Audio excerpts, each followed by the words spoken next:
What's up? It's time for a new album review of the new Swans album, To Be Kind.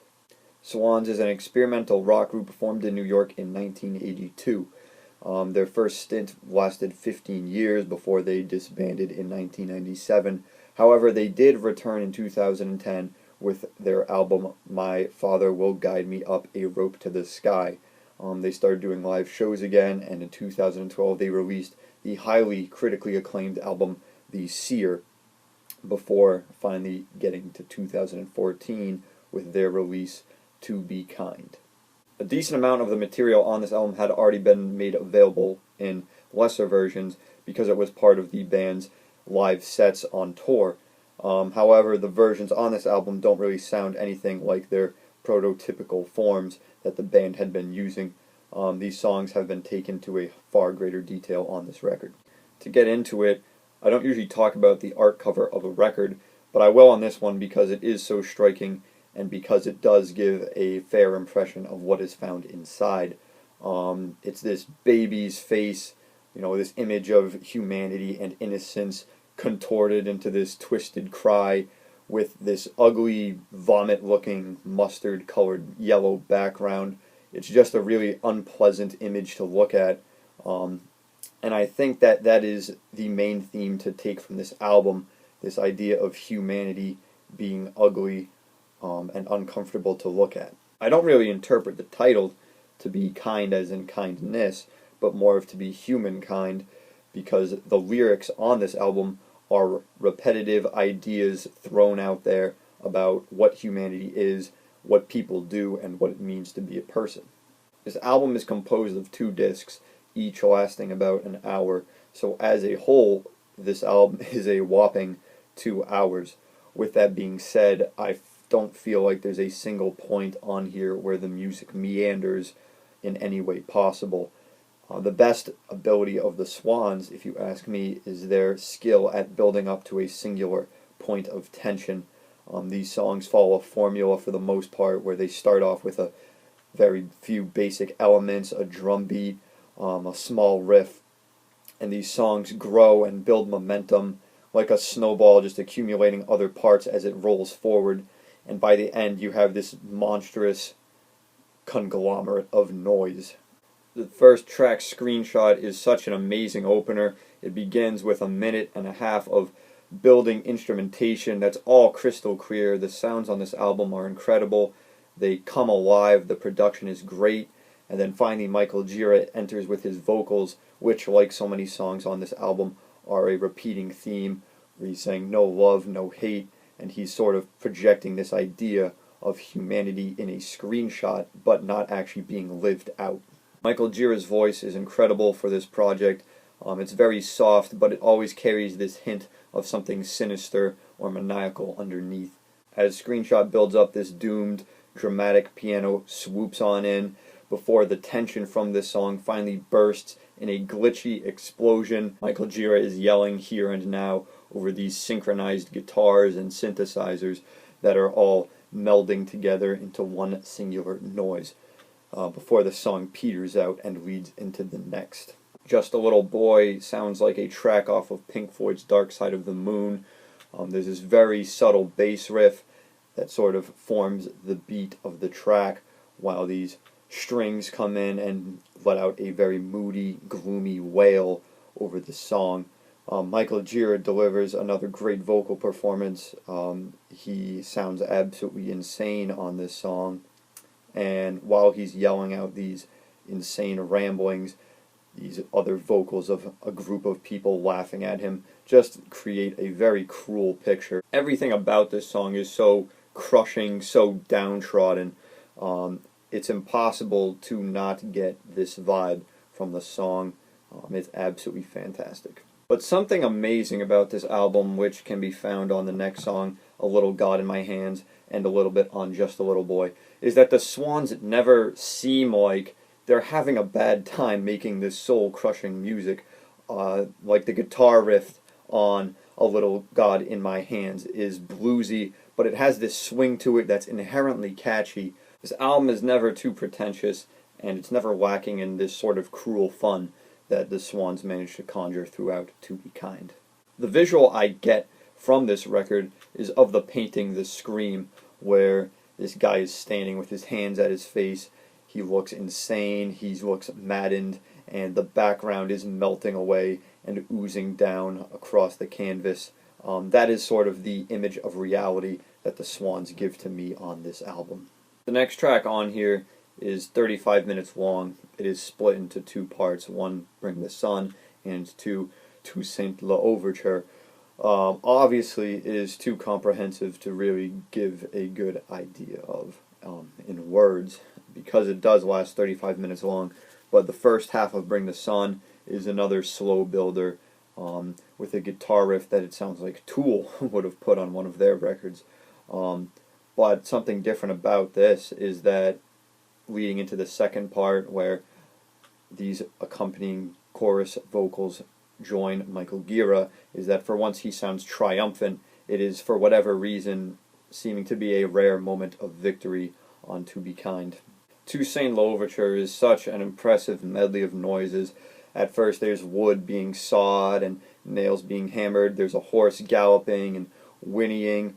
It's so lifelike. It's so atmospherical. It really brings this song to another dimension. Michael Gira singing of freedom again.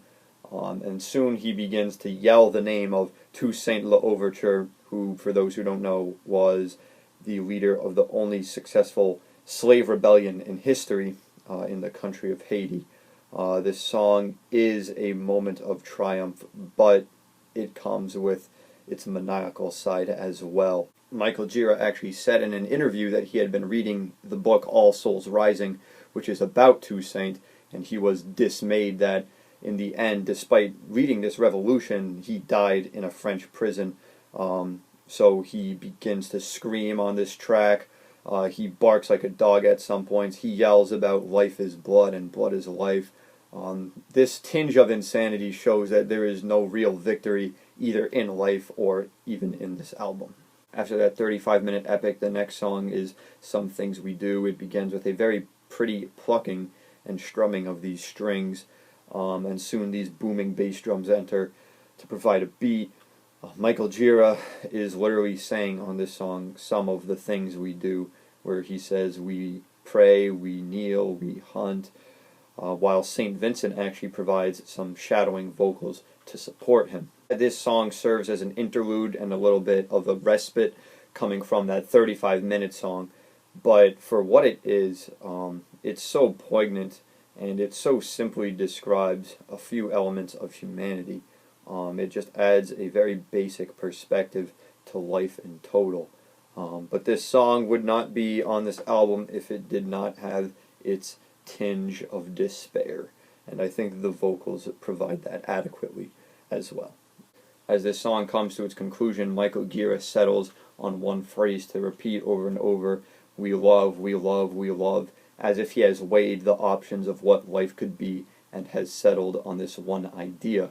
It's one that is beautiful, but at the same time empty. I think people are always looking for something complicated, some big reason for existence, but Michael Gira can't seem to find anything more than we love. The first track off of the second disc, She Loves Us, is probably the closest thing to a rock and roll track from this album. It begins with this real intense, quick, high energy guitar riff. The drums come thundering in. They're loud, they're obnoxious, they're controlling. Soon Michael Gira joins with the vocals of what I can only compare to some Middle Eastern chant, where he is moaning over the song. About 4 minutes in, it switches gears and just devolves into this instrumental madness. Towards the back end of the song, Michael Gira begins screaming obscenities. You have to listen to it, it's pretty funny, that aren't even coherent. It really, along with this electrically driven song, delivers the idea that the second half of this record is going to be more raw, more primal, and maybe even more insane than the first disc was. However, the next song, Kristen Supine, is a pretty soft track. Gira is joined again by St. Vincent on vocals as he delivers them. These soft chimes come into the background to ring along with him. And again, this song is so subtly oppressive. because the instrumentation is very airy and open compared to the other songs on here. It gives this brief glimpse of freedom only to be drowned out by Michael Gira's depressive wailing. He sounds so dismayed, so downtrodden. It gives this bigger picture of Michael Gira just wailing into a hopeless abyss. Halfway through, the song switches gears into this doomed march, like so many of the songs from To Be Kind do. And it culminates in a screeching of sound. It sounds like nails being scratched down a blackboard.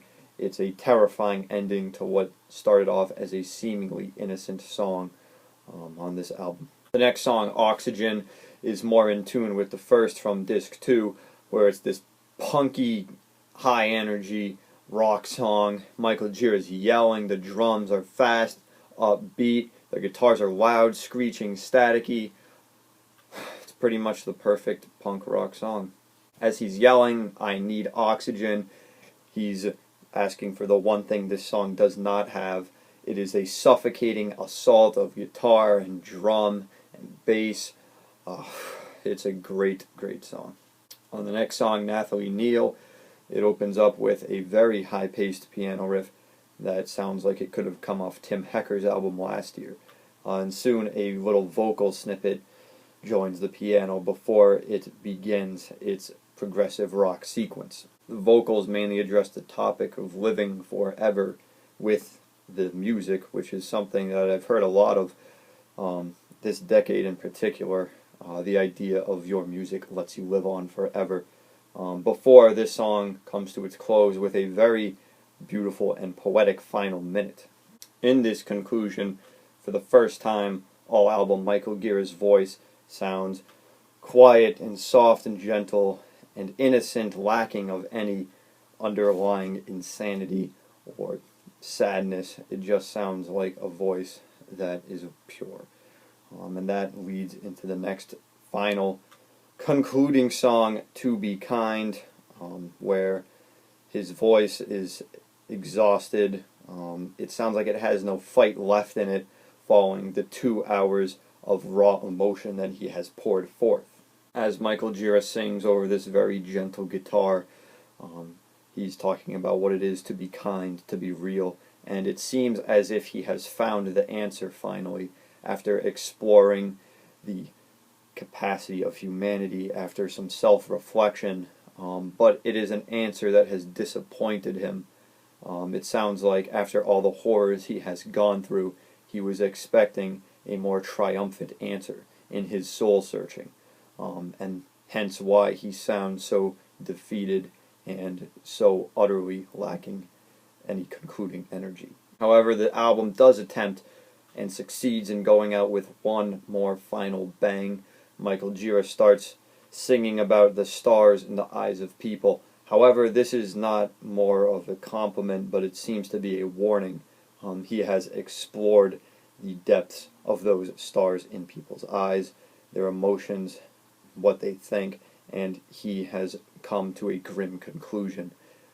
Therefore, he's sending out one final warning as the song explodes into a typical Swans bang to finish off this record. Good music to me is music that stops describing an idea and becomes that idea. And that is performed and executed so perfectly throughout all of To Be Kind. The music is the cruelty and the insanity and the disappointment of life. I don't want to say that this album is perfect, because perfect is a word that I take very seriously, but it's about as close to that as you can get. So I'm going to give this a 9.9 out of 10. This is one of the best albums I've heard in my entire life. So, if you like rock music, if you like progressive music, especially if you like experimental music, if you even like punk music, I would listen to this. If you like music at all, I would listen to this. I will say that it is a bit of an acquired taste. you will have to peel back a few reserves to listen to it. Because if you're just listening to it thinking this is really weird, well then that's not going to do it for you. But you should always listen to music without reserves. So that's my little lesson at the end of this video. Listen to music without reserves. Listen to this record. Okay, that's it. Until later.